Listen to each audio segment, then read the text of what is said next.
नमस्कार, यो हो समाचारमा स्वागत छ। म वसुधा केसी। म रन्जु अधिकारी। सुरु गरौँ अहिलेसम्मका प्रमुख समाचारबाट।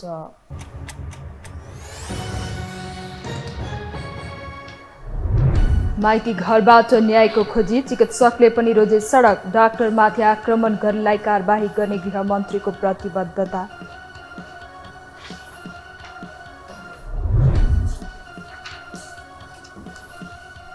चीन भ्रमणमा रहेका प्रधानमन्त्री प्रचण्ड आधुनिक कृषि प्रणाली अवलोकनमा व्यस्त। बीआरआई भन्दा बाहिर रहेर पूर्वाधार विकास र अरू विषयमा साझेदारी। असोज 21 गतेदेखि चाडपर्व लक्षित सहुलियत पसल सञ्चालनमा आउने। 22 प्रकारका उपभोग्य वस्तुमा छुट पाइने। कालो बजारी रोक्न सरकारले बजार अनुगमन गर्दै। कोभिड-19 को उत्पत्तिबारे डब्ल्युएचओले फेरि माग्यो चीनसँग जवाफ। स्पष्ट जवाफ दिन चीनको आनाकानी, थप अध्ययन गर्न टोली पठाउने डब्ल्युएचओको गृह कार्य। र क्रिकेटर द्वय सन्दीप र सागर एसियाली खेलकुदमा सहभागी हुन चीन प्रस्थान। भोलि मङ्गोलिया र आउँदो आइतबार मालदिभ्ससँग खेल्ने।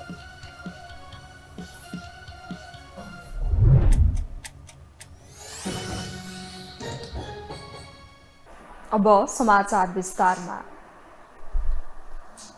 आम नागरिकको अभिव्यक्ति स्वतन्त्रता लोकतन्त्रको अहम पक्ष हो, अर्थात् लोकतान्त्रिक व्यवस्थामा आन्दोलन वा विरोध स्वीकार्य छ। समाजका सचेत वर्ग आफ्नो जिम्मेवारी नै भुलेर सडकमा उत्रन्छन् भने यो पक्कै सोचनीय विषय बनेको छ। राजधानी काठमाडौँमा हुने हरेक दिनको विरोध प्रदर्शन र आन्दोलनले जनजीविका अस्त व्यस्त बनाएको छ। एक रिपोर्ट।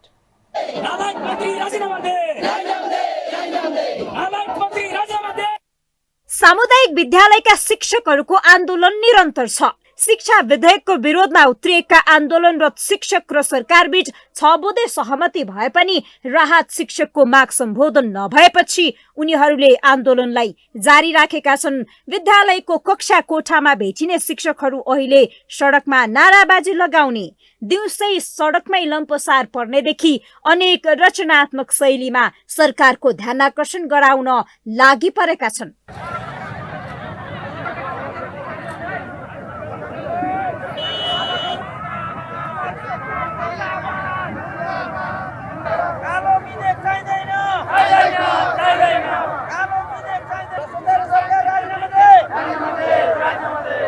पर नर्म्स अनुसार सबै ठाउँमा एउटै नीति गरौँ। जस्तो अहिले मैले एउटा घटना भन्छु, कोशी गाउँपालिका सुनसरीमा तपाईँको अहिले पनि 8,000 10,000 को टिचरहरू राखेको छ। त्यो इसिडी शिक्षकलाई भने यहाँ काठमाडौँको र कोशी गाउँपालिकाको कम्पेयर गर्न मिल्दैन, किनभने आफ्नो आफ्नो नीति बनाउने अनि आफ्नै तरिकाले पेल्ने।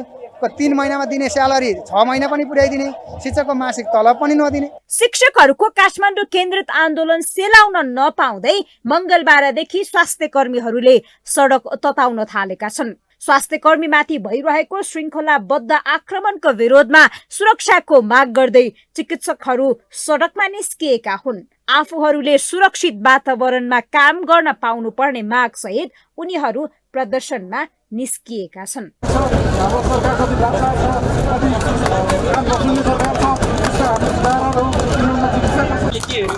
निरन्तर दिनमा हरेक दिन 2 देखि 3 जना डाक्टर नेपालका विभिन्न भूभागहरूमा पिटिँदै आइरहेको छ। यो कुरा एकदम दुःखद कुरो हो। यसमा यसरी डाक्टरहरूलाई कुनै पनि मान्छेहरूले यसरी पिट्नु भनेको यो एकदम निरङ्कुशता र यो एकदम हामी सम्पूर्ण चिकित्सक परिवारलाई एकदम खेदजनक कुरा हो। सधैँ आन्दोलन र विरोध हुने काठमाडौँमा पछिल्लो समय केन्द्र सरकारको साथै स्थानीय सरकार अर्थात् काठमाडौँ महानगर विरुद्ध हुने आन्दोलन र विरोध समेत बढ्दो छ। फुटपाथ व्यापारीदेखि अभियन्ताहरू मेयर बालेन विरुद्ध सडकमा छन्। आन्दोलन र विरोध प्रदर्शनमा बालेनले बल पुर्याइरहेको छ।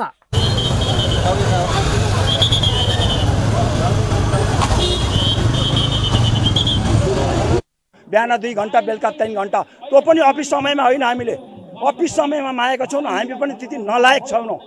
हामी पनि भातै खान्छौँ, नमिठो खाउँला, गुन्द्रुक भात खाउँला, ढिँडो खाउँला, रोटी खाउँला, सुक्खा केही खाउँला, तर हामी पनि भात खान्छौँ। हामीलाई 20 सडक मागेर अवरुद्ध गर्नु छैन। सिर्फ 24 घण्टामा दिन र रात मिलाउँदा 24 घण्टा हुन्छ भनेदेखि हामीले 5 घण्टामा आएका छौँ। बिहान 2 घण्टा, बेलुका 3 घण्टा। दैनिक जसो कुनै न कुनै माग राखेर हुने आन्दोलन तथा विरोध प्रदर्शन सँगै राजधानी काठमाडौँको पर्याय बनेको छ। राजधानी काठमाडौँमा कहाँ कुन बेला कसको विरोध वा प्रदर्शन हुन्छ पत्तो हुन्न। विरोध नगरे कुनै पनि विषय सम्बोधन नै हुँदैन। आफ्नो समस्या सडकमा उत्रिएर शक्ति प्रदर्शन गरे मात्र सरकारले सम्बोधन गर्न बाध्य हुने भाष्य निर्माण भइसकेको छ। आन्दोलनको आकार प्रकार र प्रकृति फरक हुन सक्छ, तर आन्दोलन नियमित दैनिकी बनेको छ। बितेको 34 वर्षमा 28 वटा प्रधानमन्त्री फेरिए, व्यवस्था फेरियो, तर न त नागरिकको अवस्था फेरियो न त सडकमा आउनु पर्ने बाध्यताकै अन्त्य। बस सडकमा उत्रिने जमात भने परिवर्तन भएको देखिन्छ। दिनभरि कमाएर हातमुख जोड्ने जमात भन्दा समाजका सचेत वर्ग नै बढी सडकमा देखिन्छन्। यदि आफ्नो समस्या कुम्लो कसेर बसेका सर्वसाधारण पनि सडकमा उत्रिए अवस्था झन विकराल मात्र होइन, विस्फोटको संकेत देखिन थालेको छ। यसतर्फ सरकार गम्भीर बन्ने कि?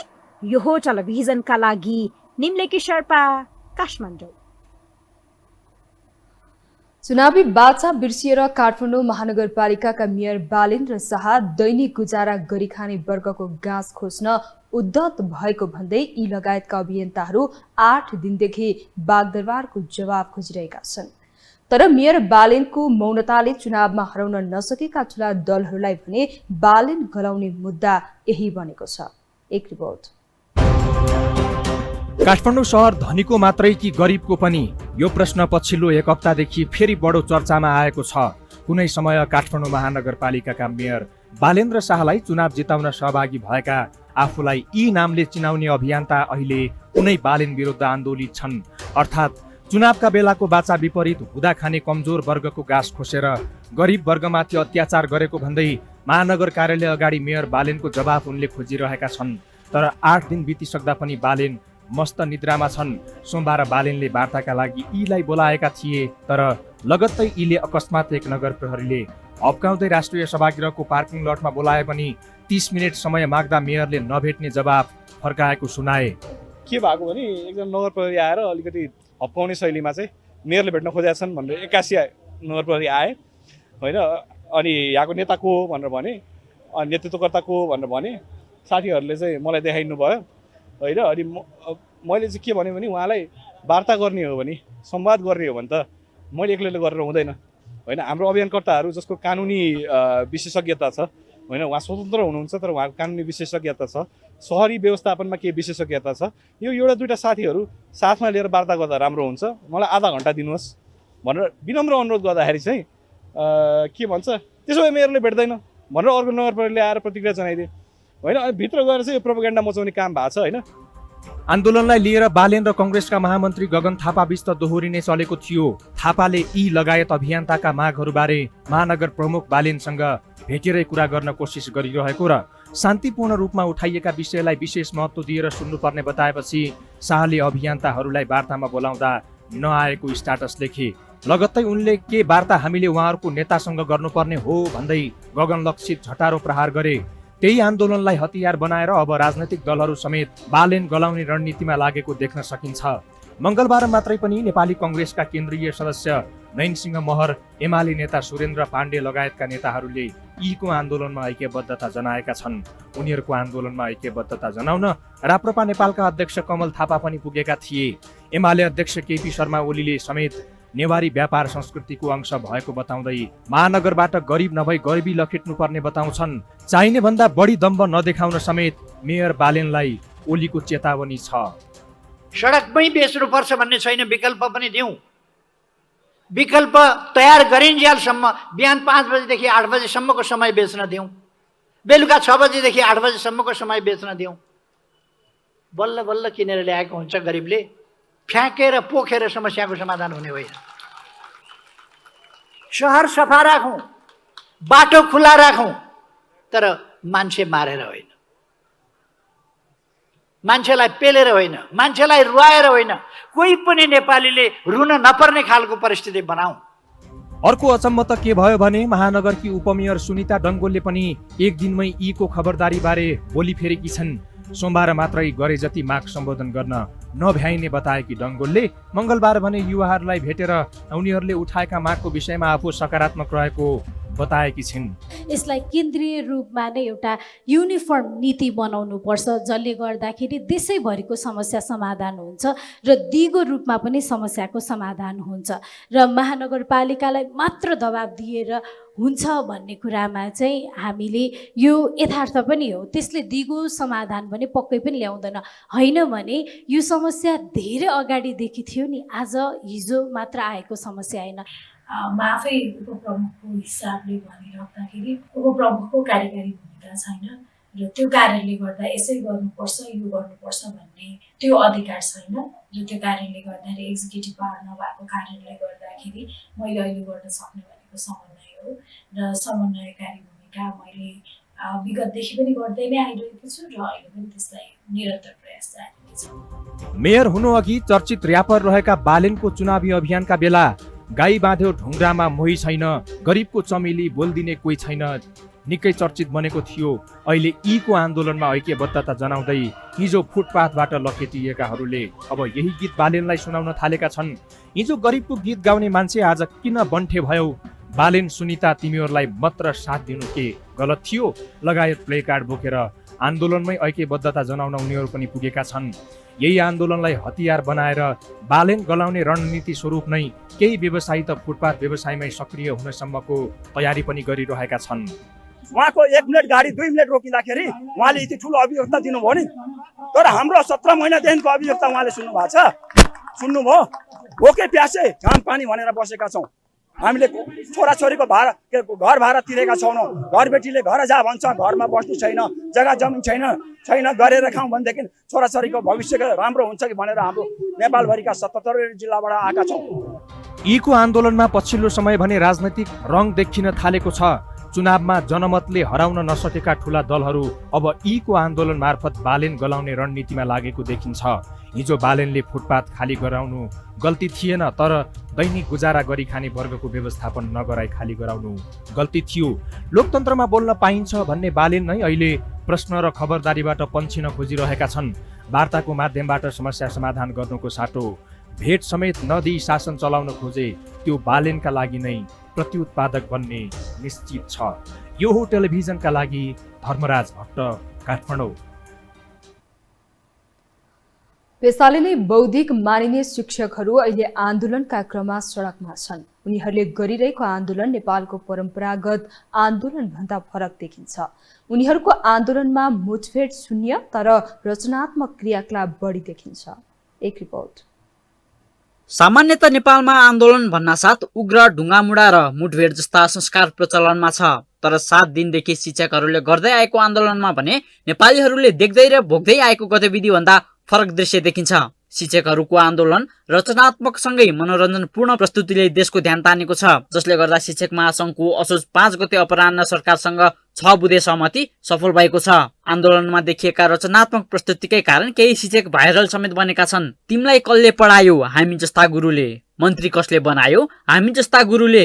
मन्त्री कसले खुस्काउँछ? हामी जस्ता गुरुले भन्दै जनज्योति माध्यमिक विद्यालयमा शिक्षक होमनाथ नेउपानेले लगाएको नारा अहिले चर्चामा छ।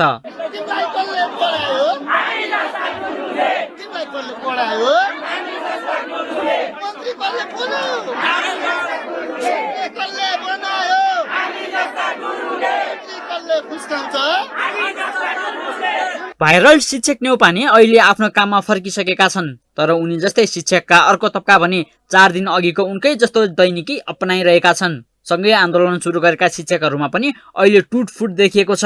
एक थरी शिक्षक माग पूरा भएर कक्षा कोठामा छन् भने अर्का थरी आन्दोलनको स्वरूप परिवर्तन गर्दै काठमाडौँको घामले तातेको कालो पत्र सडकलाई विस्तारा बनाइरहेका छन्। महासंघले सरकारसँग गरेको सहमतिमा राहत नेपाल शिक्षकले असन्तुष्टि जनाउँदै सडकमा सुतेर विरोध जनाइरहेको छ।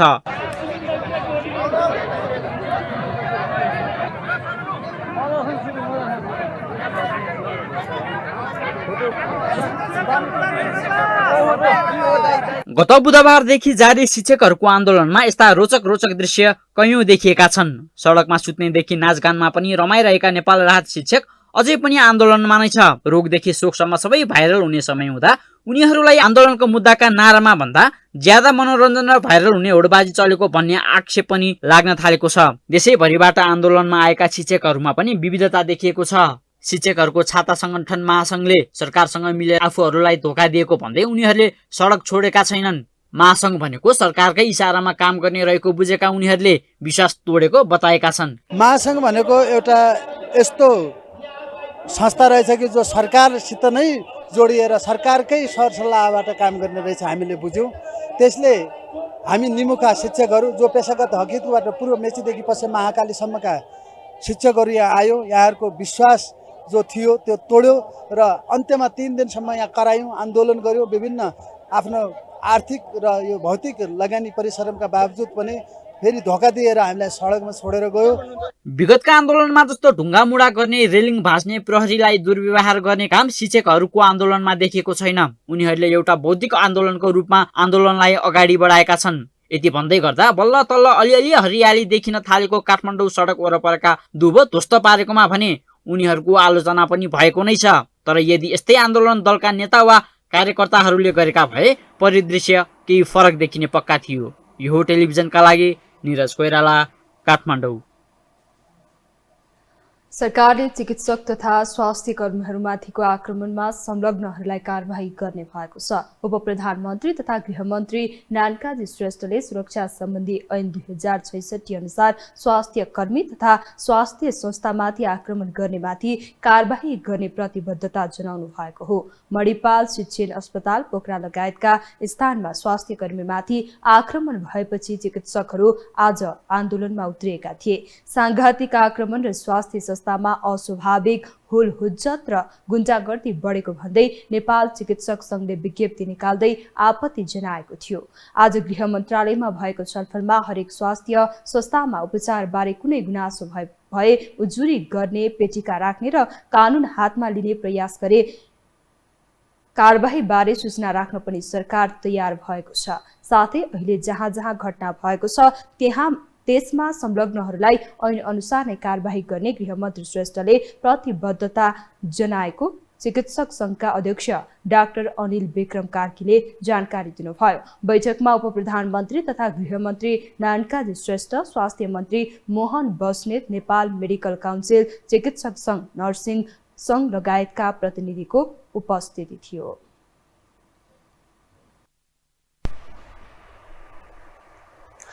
अब बाँकी समाचार।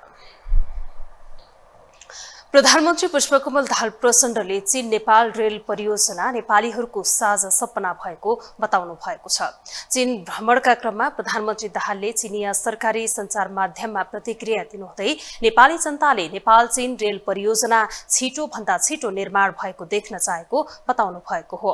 उक्त परियोजनामा नेपालका लागि पारवाहन र व्यापारिक विविधताका लागि महत्त्वपूर्ण हुने पनि प्रधानमन्त्री दाहालको भनाइ छ। साथै प्रधानमन्त्री दाहालले यस परियोजना का लागि ऋणको आकार र शर्तहरू नेपालले व्यवस्थापन गर्न सक्ने खालको हुनुपर्ने पनि बताउनु भएको छ।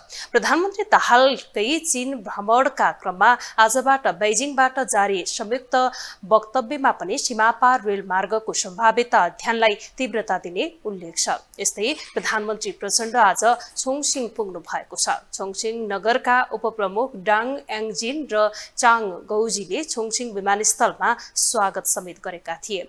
प्रधानमन्त्री प्रचण्डले छोङसिङ एकाडेमी अफ एग्रिकल्चर साइन्सेसमा पुगेर त्यहाँको वैज्ञानिक एवं आधुनिक कृषि प्रणाली बारे अध्ययन अवलोकन गर्नु भएको थियो। बीआरआई परियोजना अघि बढाउने सवालमा प्रधानमन्त्री पुष्पकमल दाहाल प्रचण्डको चीन यात्रा थप चासोपूर्ण थियो। चीनले प्रस्ताव नै पठाएको बीआरआई कार्यान्वयन प्रस्ताव नेपालको आन्तरिक सहमति नजुड्दा अघि बढ्न सकेन। चीनले अघि सारेको सैन्य रणनीति जीएसआई बारे चासो कायम छ। यी दुवै रणनीतिमा चिनिया ताकेता र नेपालको मौनताले द्विपक्षीय सम्बन्ध थप जोडिने त होइन भन्ने शंका बढेको छ। एक रिपोर्ट। नेपाललाई भूपरिवेष्टित मुलुकबाट भूजडित राष्ट्र बनाउने लोभ देखाएर सन् 2017 मा बीआरआई परियोजना सम्झौतामा हस्ताक्षर पछि परियोजनाहरू नै चयन भए पनि ऋण र अनुदानको झमेलामा बीआरआई को कार्यान्वयन उल्झनमा छ। सम्झौता भएको 7 वर्ष नाग्यो। आगामी अक्टोबरमा BRI सम्मेलन हुँदैछ। BRI कार्यान्वयनलाई लिएर सर्वत्र चासो बढेका बेला प्रधानमन्त्री स्तरीय द्विपक्षीय कूटनीतिक भेटवार्तामा BRI को विषय उठाउने नहुनुले धेरै चकित परेका छन्। प्रधानमन्त्री पुष्पकमल दाहाल प्रचण्डको भव्य स्वागत, कूटनीतिक सौहार्दता अझ राजनीतिक गोत्र नै मिलेका बेला द्विपक्षीय चाहना हुँदाहुँदै BRI एजेन्डा नै बन्न नसक्नुले BRI भन्दा बाहिर रहेर पूर्वाधार विकास र अन्य विविध विषयमा भएको द्विपक्षीय सम्झौताले धेरैलाई झस्काएको छ।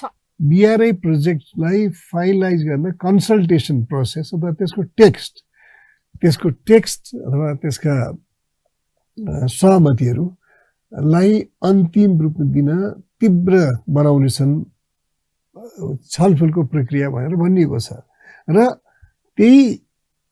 त्यसैको अर्को लाइनमा के लेखिएको छ भने यो फ्रेमवर्क एग्रिमेन्ट अथवा नेपाल र चीनका बीचका जुन विकास परियोजनाहरू कार्यान्वयन हुन्छन् त्यसको फ्रेमवर्क, त्यसको ढाँचा अथवा मुख्य ढाँचा चाहिँ BRI नै हो भनेर एक किसिमको अस्पष्टतालाई बोकेर प्रधानमन्त्री नेपाल फर्किँदैछन्। पूर्वाधार विकास र व्यापार लक्षित चीन सरकारले अघि सारेको विशाल र महत्त्वकांक्षी परियोजना BRI मा नेपालको अन्योलता छरपष्ट भएको छ।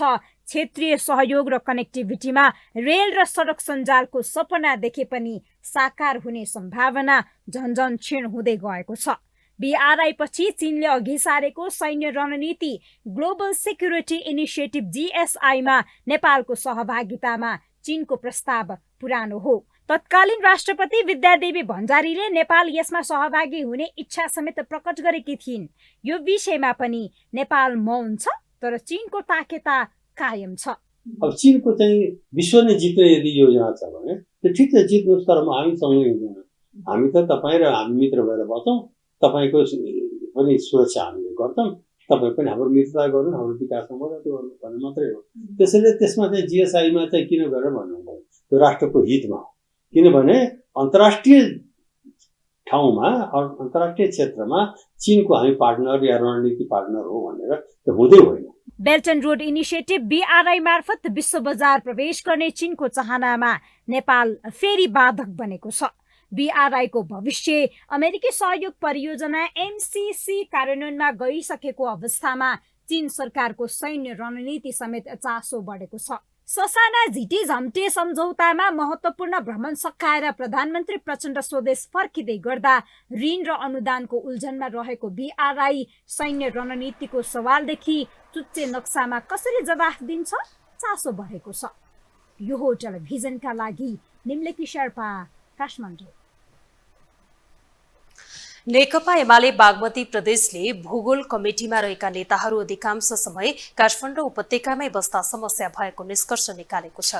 प्रदेश कमिटी अध्यक्ष केशवराज पाण्डेले प्रथम अधिवेशनमा पेश गरेको प्रतिवेदनमा पार्टीभित्रका समस्या औल्याइएको छ। पाण्डेको प्रतिवेदनमा 18 समस्या बुदागत रूपमा समेटिएको छ, जसमा पार्टी कमिटीहरू ठूला भएका कारण बैठकमा कोरम नपुग्ने, कार्ययोजना नबन्नेदेखि कमिटीमा दोहोरो छलफल नै हुन छाडेको उल्लेख छ। त्यस्तै युवा पुस्तामा पार्टी आकर्षण कमजोर रहेकाले आन्दोलनका आगामी दिनहरू चुनौतीपूर्ण रहेको भन्दै राजनीति वैचारिक प्रशिक्षणको अभावमा पार्टी पंक्तिमा दिशाहीन बन्ने खतरा रहेको पनि उल्लेख छ। यस्तै एमालेको बागमती प्रदेश अधिवेशनको बन्द सत्र सञ्चालन गर्नका लागि प्रदेश इन्चार्ज गुरु बरालको अध्यक्षतामा 11 सदस्यीय अध्यक्ष मण्डल गठन समेत गरिएको छ। हिजो सोमबार काठमाडौँमा सुरु भएको अधिवेशनको दोस्रो दिन आज प्रज्ञा भवनमा बन्द सत्र सुरु भएको छ। नयाँ नेतृत्वका लागि आजै साँझबाट निर्वाचन कार्यक्रम पनि अघि बढ्ने एमालेले जनाएको छ। राष्ट्रिय मानव अधिकार आयोगले देशभरका बाल सुधार गृहको अनुगमन सुरु गरेको छ। बाल सुधार गृहहरूमा समस्या देखिएपछि आयोगले मोरङ, पर्सा, मकवानपुर, भक्तपुर, कास्की, रूपन्देही लगायतका जिल्लाका 8वटै बाल सुधार गृहहरूको अवस्था अनुगमन गरी यथाशीघ्र प्रतिवेदन पेश गर्नका लागि आयोगका सबै प्रदेश तथा प्रदेश शाखा कार्यालयहरूलाई पत्राचार गरेको हो। हालै भक्तपुर, बाँके, पर्सा लगायतका जिल्ला स्थित बाल सुधार गृहहरूमा विभिन्न विषयलाई लिएर भएका तोडफोड, झडप र बाल सुधार गृहमा राखिएका बालकहरूको मृत्यु, घाइते भएको घटनाप्रति आयोगले गम्भीर ध्यानाकर्षण भएको जनाएको छ। भक्तपुरको मध्यपुर स्थित बाल सुधारमा भएको घटनाका सम्बन्धमा स्थलगत अनुसन्धान गर्न केन्द्रीय कार्यालयको टोली आजै खटाइसकिएको छ। केही दिन अघि मात्र भक्तपुरको मध्यपुर स्थित बाल सुधार गृह र बाँकेको डडुवा गाउँपालिकामा रहेको बाल सुधार गृहमा झडप, तोडफोडका घटना भएका थिए।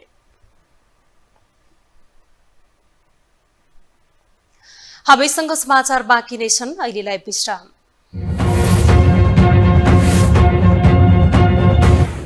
विश्रामपछि स्वागत छ। अब बाँकी समाचार। नेकपा एकीकृत समाजवादी भित्र अध्यक्ष माधव नेपाल र सम्मानित नेता झलनाथ खनाल बीचको जुहारी उत्कर्षतर्फ अघि बढेको छ। हरेक कुरामा फरक विचार राख्ने खनाल एमाले प्रति नरम बन्दै जानु र नेपालले यसैमा षड्यन्त्र देख्नुले यो छेडखानी कम हुने सम्भावना छ, जसले कतै पार्टीभित्र साँच्चै कोत पर्व हुन लागेको त होइन भन्ने आशंकालाई बल पुगेको छ। एक रिपोर्ट। एमाले विभाजित गरेर नयाँ पार्टी खोलेको 2 वर्षपछि असोज 2 गते एमाले कार्यालय च्यासल पुगेका नेकपा एकीकृत समाजवादीका सम्मानित नेता झलनाथ खनाल निकै खुसी देखिन्थे। पार्टीभित्र खटपट बढाएका उनी संविधान सभाका अध्यक्ष तथा एमाले उपाध्यक्ष नेम्बाङको स्मृतिमा आयोजित कार्यक्रममा केपी शर्मा ओलीसँगै एकै ठाउँमा देखिए। हुन पनि समाजवादीलाई पार्टीको मान्यता समेत नदिएको एमाले उसैका नेतालाई औपचारिक कार्यक्रममा बोलाएको सम्भवतः यो पहिलो कार्यक्रम नै थियो। यो एउटा कारण त नेम्बाङ र खनालको एउटै गृह जिल्ला हुनु थियो भने पछिल्लो समय एमाले र समाजवादी मिल्नुपर्ने उनको व्याख्याले समेत यसमा भूमिका खेलेको बुझ्न गाह्रो थिएन। केही समय अघि मात्रै फर्किने हो भने पनि पार्टीमा आउन चाहने अन्य पार्टीकालाई समेट्न भन्दै एमाले उमेर हद हटाएपछि चर्चामा परेका व्यक्ति झलनाथ खनाल समेत थिए। नेकपा एकीकृत समाजवादी नेता मुकुन्द नेउपाने त एमाले प्रवेश गर्दै खनालले पनि यही बाटो रोज्ने बताउँदै आएका थिए। समाजवादीको अस्तित्व नै सङ्कट रहेको परिस्थितिमा पार्टीभित्र देखिएको 2 धारमा एक धारले एमाले रोज्ने अरू धेरैको विश्लेषणका बीच खनाल त्यसको नेतृत्वकर्ता हुने गाईगुई समेत चल्यो। तर त्यसको क्षति समाजवादी मोर्चाले केही कम गरे पनि खतरा नै टरेको भने छैन। यही परिस्थितिमा एकीकृत समाजवादीमा 2 धार अझ बढ्न थालेको छ भने अध्यक्ष माधव कुमार नेपाल र खनाल सार्वजनिक रूपमै आरोप प्रत्यारोपमै उत्रिन थालेका छन्। गठबन्धनभित्र काङ्ग्रेसलाई मुख्य शत्रु ठानेर अघि बढ्नुपर्ने तथा माधवले माओवादीसँग पार्टी मिसाउन लागेको आरोप लगाउँदै आएका खनालले एमालेको सार्वजनिक कार्यक्रममै पुगेर कम्युनिस्ट मिल्नुपर्ने बताए। यसरी एकातर्फ माओवादीसँग मिल्न नसक्ने बताउने र अर्कातर्फ नेम्बाङ प्रतिको सच्चा श्रद्धाञ्जली नै कम्युनिस्ट एकता हुनुपर्ने बताउने उनको आशय बुझ्न कठिन छैन। भोलि हामी यो पार्टी एकताबद्ध गर्छौँ। यो पार्टी एकताबद्ध हुन्छ। एकताबद्ध नहुनुका केही कारणहरू छन्। ती कारणहरू बिस्तारै निवारण हुन्छन् र सही वैचारिक राजनीतिक कार्यदिशा नीति र सिद्धान्तको आधारमा एकता हुन्छ कम्युनिस्टहरूको बिचमा। त्यो बिस्तारै निर्माण हुन्छ। आम कार्यकर्ताको भावना विकास गरिरहेको छ र कम्युनिस्ट आन्दोलन एक न एक दिन एकता हुनुको कुनै विकल्पै छैन। हुन त खनालको असन्तुष्टि अन्तर्पार्टी निर्देशन अपानीबाट अझ बढेको हो। यसले पार्टीमा कोत पर्व नै ल्याउन सक्ने चेतावनी दिएका उनी आगामी महाधिवेशनमा नेतृत्वका लागि लड्दैछन्। तर त्यसलाई ब्रेक गर्ने गरी माधवले पार्टीभित्र गुटबन्दी थालेको उनको बुझाइ छ। फलत माधव भन्दा ठ्याक्कै विपरीत अभिव्यक्ति दिँदै आएका उनी कहिले जनताको बहुदलीय जनवादमा प्रश्न उठाउँदै आएका छन् भने कहिले पार्टीमा देखिएको पलायनको कारण माधव देखाउन थालेका हुन्। त्यस्तै आफ्नो पार्टीलाई गठबन्धनबाट हटाउने षड्यन्त्र भइरहेको र त्यसका लागि आफ्नै नेताहरूले मलजल गरेको नेपालको भनाइरहँदा खनाल सरकारकै आलोचनामा उत्रिँदै आएका छन्। यसैको जवाब पार्टीको हित चाहनेले बाहिर नभई पार्टीभित्रै ज्ञान दिनुपर्ने भन्दै खनाल विरुद्ध व्यङ्ग्य कसेका माधवले खनालको एमाले प्रतिको नरमतामा पनि प्रश्न उठाएका छन्। अहिलेको गठबन्धन नै नेकपा यसको बलमा बनेकाले यसलाई नै बलियो बनाउनु पर्ने बताउने माधव काङ्ग्रेस चिड्याउने र एमाले खुसी पार्न खोज्नु आफ्नो पार्टीलाई सिद्ध्याउने कुरा भएको नै बताउन थालेका हुन्। अहिले गठबन्धनको सरकारमा छ। अहिले गठबन्धनको सरकारलाई छोड्ने कुरा कसैले गर्छ भने त्यो हाम्रो पार्टीलाई सिद्ध्याउन खोज्ने कुरा मात्रै हो। अहिले नेपाली कङ्ग्रेसलाई शत्रु बनाएर अनि बिचक्याएर अनि अरू कसैलाई खुसी पार्न खोजिएको छ भने यो हाम्रो सिङ्गो अभियानलाई धराशायी पार्न खोजेको कुरा मात्रै हो। त्यस हुनाले हामी त्यो दिशामा जान सक्दैन। हुन त खनाल नेम्बाङको निधनपछि खाली भएको इलाम 2बाट उम्मेद्वार बन्ने भित्री इच्छामा रहेको बुझ्न समेत गाह्रो छैन। जहाँ एमाले पार्टी प्रवेश गरे त्यो अवसर दिन सक्ने विश्लेषणका बीच एमाले प्रतिको उनको नरमपना यसैको उपज हुन सक्ने आकलन गर्न सकिन्छ। यद्यपि यसले पार्टीको आगामी नेतृत्वका लागि वातावरण बनाउने फाइदा समेत खनाललाई छ। यता एमाले पनि यसैलाई उचाल्न सके एकीकृत समाजवादीमा मात्र नभई गठबन्धनमै पहिरो जाने आशामा पर्ख र हेर नै गरिरहेको छ। यो हो टेलिभिजनका लागि कुलचन्द्र विष्ट, काठमाडौँ। सर्वोच्च अदालतले सरकारसँग ललिता निवास जग्गा प्रकरणमा पूर्व प्रधानमन्त्री द्वय माधव कुमार नेपाल, डाक्टर बाबुराम भट्टराई र पूर्व मुख्य सचिव लीलामणि पोखरेललाई मुद्दा नचलाउनुको कारण मागेको छ। न्यायाधीश विनोद शर्माको इजलासले ललिता निवासको सरकारी जग्गा व्यक्तिको नाममा नामसारी गरिएको ठगी प्रकरणमा मुद्दा नचलाउनुको कारण माग गरेको हो। शक्ति र पहुँचमा भएकै कारण उनीहरूलाई उन्मुक्ति दिएको भन्दै वरिष्ठ अधिवक्ता बालकृष्ण न्यौपानेले दायर गरेको रिटमा सुनवाई गर्दै सर्वोच्चले प्रधानमन्त्री तथा मन्त्री परिषद कार्यालय, महान्यायाधिवक्ता कार्यालय, जिल्ला सरकारी वकिल कार्यालय, नेपाल प्रहरीको केन्द्रीय अनुसन्धान ब्युरो CIB, पूर्व प्रधानमन्त्री द्वय नेपाल र भट्टराई लगायतसँग 15 दिनभित्र लिखित जवाब माग गरेको हो। CIBले गत महिना ललिता निवास जग्गा प्रकरणमा तत्कालीन भूमि सुधार मन्त्री सचिव, मालपोत र नापिका कर्मचारी, जग्गा खरिदकर्ता लगायत विरुद्ध कीर्ति अभियोगमा मुद्दा दायर गरेको थियो। यो मुद्दामा पूर्व प्रधानमन्त्रीलाई उन्मुक्ति दिएको भन्दै सार्वजनिक आलोचना भएपछि CIBले मौकाको कागज गरी पूर्व प्रधानमन्त्री द्वय नेपाल र भट्टराईलाई सरकारी साक्षीको रूपमा प्रस्तुत गरेको थियो।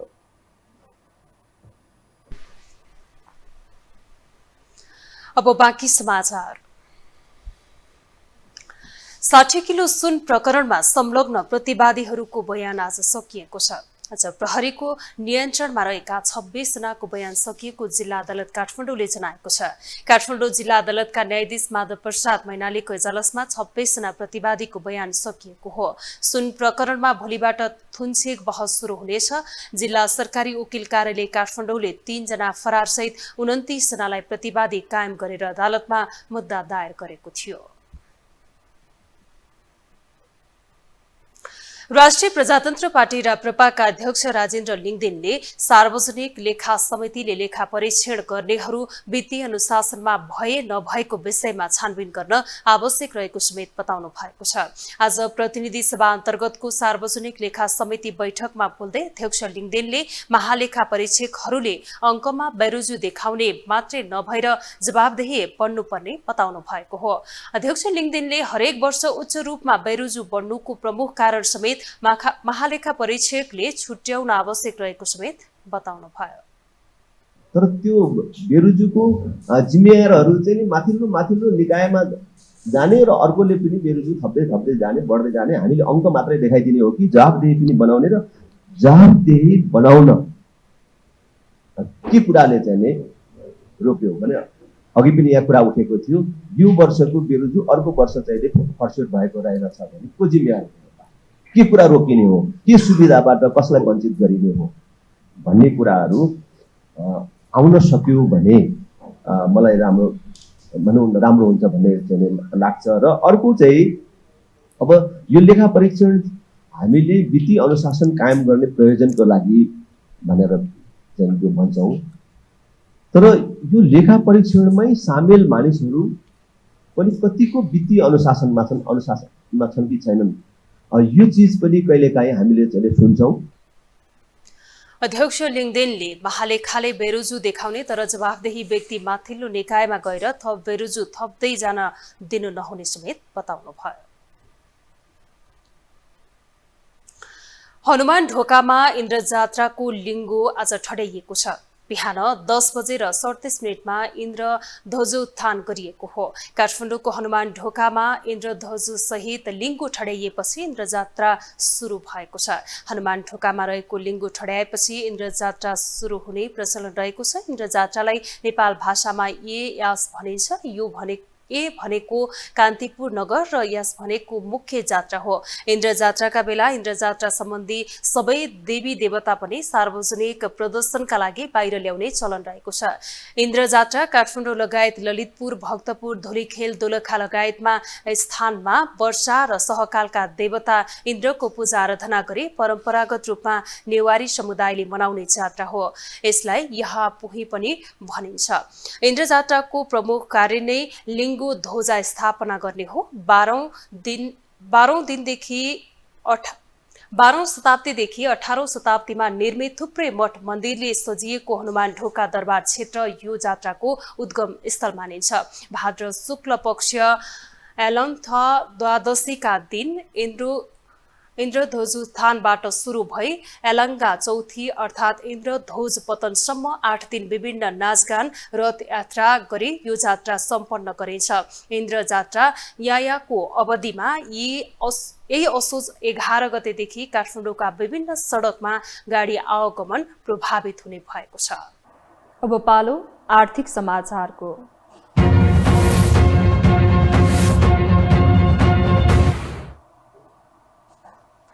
सरकारले दशैं तिहार र छठ पर्व लक्षित सहुलियतपूर्ण पसल 21 असोजदेखि सञ्चालन गर्ने भएको छ। आज उद्योग वाणिज्य तथा आपूर्ति मन्त्रालयमा बसेको बैठकले सहुलियतपूर्ण पसल सञ्चालन गर्ने निर्णय गरेको हो।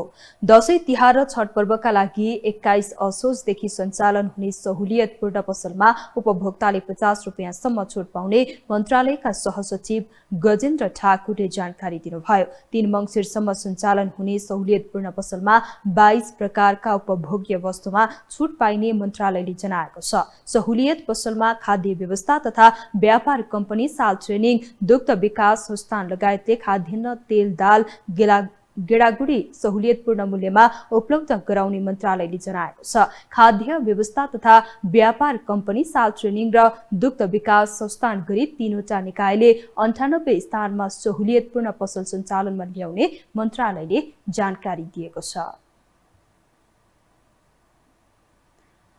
उद्योग वाणिज्य तथा आपूर्ति मन्त्री रमेश रिजालले दशैं र तिहारमा बजारमा हुने कृत्रिम अभाव र कालोबजारी रोक्न निरन्तर बजार अनुगमन गर्ने बताउनु भएको छ।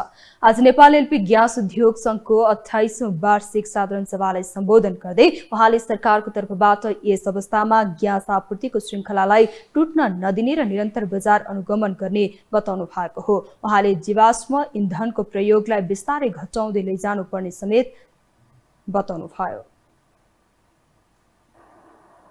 2045 शून्य कार्बन उत्सर्जनको लक्ष्य हासिल गर्न खनिज ऊर्जालाई स्वच्छ एवं नवीकरणीय ऊर्जाले विस्थापन गर्ने नीति लिएको छ, जसअनुसार हामीले आगामी दिनहरूमा जीवाश्म इन्धनको प्रयोगलाई बिस्तारै घटाउँदै जानुपर्ने अवस्था आइसकेको छ। यद्यपि तत्कालै देशभित्र नवीकरणीय र हरित ऊर्जाको पर्याप्त मात्रामा उत्पादन भइ नसकेको वर्तमान अवस्थामा एलपी ग्यास लगायत अन्य पेट्रोलियम इन्धनको आयातलाई तत्काल निषेध वा निरुत्साहन गर्न सकिँदैन।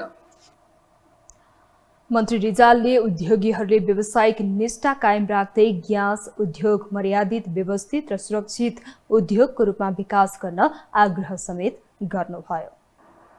हामीसँग अन्तर्राष्ट्रिय र खेल समाचार बाँकी नै छन्। अहिलेलाई पुनः विश्राम।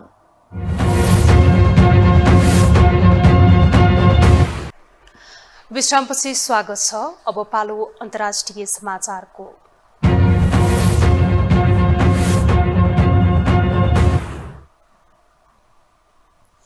विश्व स्वास्थ्य संगठन WHO का प्रमुख टेड्रोस एडोनम घेब्रेयेससले कोरोना भाइरसको उत्पत्तिबारे जानकारी प्रदान गर्न पुनः चीनसँग आग्रह गरेका छन्। यसबारे चीनलाई पटक पटक WHO ले आग्रह गरे पनि चीन भने तटस्थ बसिरहेको छ। एक रिपोर्ट। कोरोना महामारीका कारण विश्वभर त्रास, रोजीरोटी प्रभावित, ठूलो मानवीय क्षति, विश्वका आर्थिक, सामाजिक तथा सबै खालका गतिविधि प्रभावित पार्यो। यसको चपेटामा विश्वभरका देशहरू परे। यसको असर तत्काल अन्त्य हुने संकेत अझै पनि देखिँदैन। कोरोना भाइरस सबैभन्दा पहिले सन् 2019 को डिसेम्बर अन्तिम साता चीनको हुबै प्रान्त स्थित वुहान शहरमा फेला परेको थियो। 3-4 महिनाको बीचमा द्रुत गतिमा संसारभर फैलिएका यो भाइरसलाई नियन्त्रण गर्न हम्मे परेको थियो। कोरोना भाइरसबाट लाग्ने रोगलाई विश्व स्वास्थ्य संगठन WHO ले कोभिड-19 नाम समेत दियो। कोभिड-19 चीनको वुहान शहरमा फेला परे पनि यसको उत्पत्ति कसरी भयो भन्ने बारे चीनले अझै पनि खुलाएको छैन। तर विश्व स्वास्थ्य संगठन WHO ले भने चीनलाई बारम्बार यस विषयमा जानकारी दिन जस्काइरहेको छ।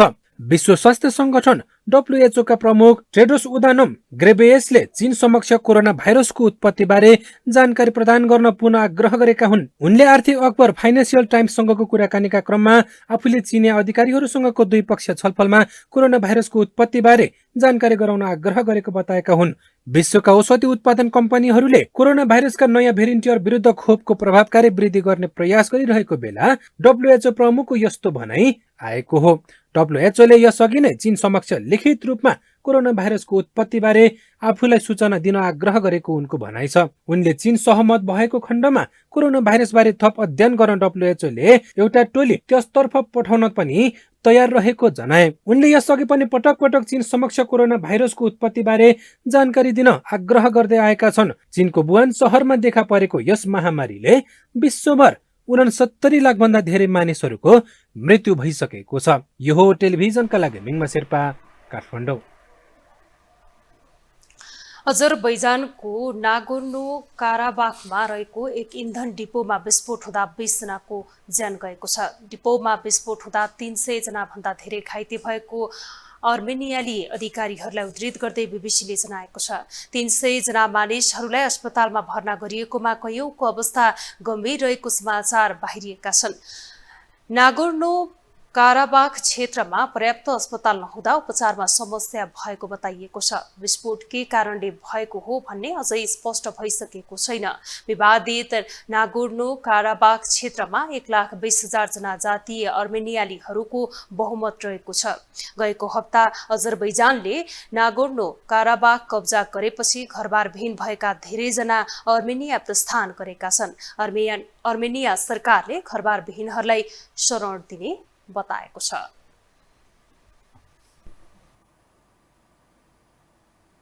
अब पालो खेल समाचारको।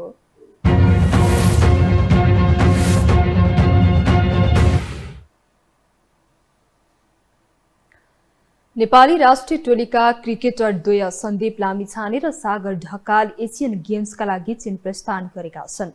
अदालतमा मुद्दाको पेशीका कारण सन्दीप र भिसा समस्याका कारण सागर गत आइतबार नेपाली राष्ट्रिय टोलीसँगै चीन गएका थिएनन्। ललित राजवंशी घाइते भएर एसियन गेम गुमाउने भएपछि सागर टिममा समावेश भएका थिए। अदालतमा विचाराधीन मुद्दाको पेशी स्थगित भएपछि सन्दीप र भिसा समस्या समाधान भएपछि सागर आज चीन गएका हुन्। एसियन गेम्समा नेपालले बुधबार मङ्गोलिया र आउँदो आइतबार मालदिप्ससँग समूह चरणमा खेल्नेछ।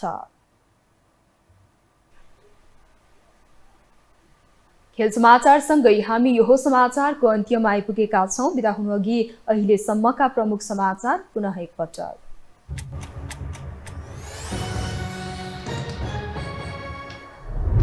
माइती घरबाट न्यायको खोजी, चिकित्सकले पनि रोजे सडक, डाक्टरमाथि आक्रमण गर्नेलाई कारबाही गर्ने गृहमन्त्रीको प्रतिबद्धता।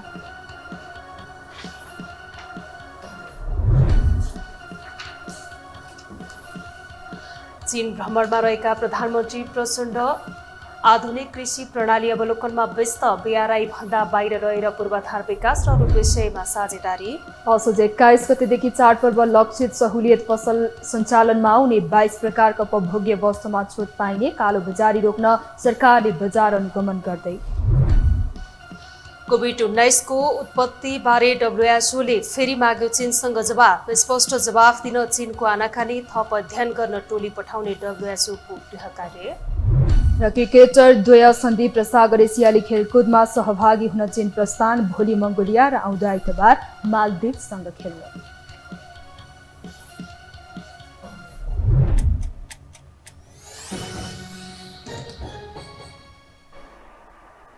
हवस् त, यो समाचार सकियो। समाचार बुलेटिनका साथै यो टेलिभिजनका सम्पूर्ण कार्यक्रम यो टेलिभिजन.com, यो खबर.com, युट्युब र फेसबुकमा पनि पढ्न र हेर्न सक्नुहुनेछ। मोबाइलमा यो टिभी एप डाउनलोड गरी हामीलाई प्रत्यक्ष हेर्न सक्नुहुनेछ। तथ्यसहितको निष्पक्ष समाचार तथा मनोरञ्जनका लागि हेर्दै रहनुहोला यो टेलिभिजन। नमस्कार।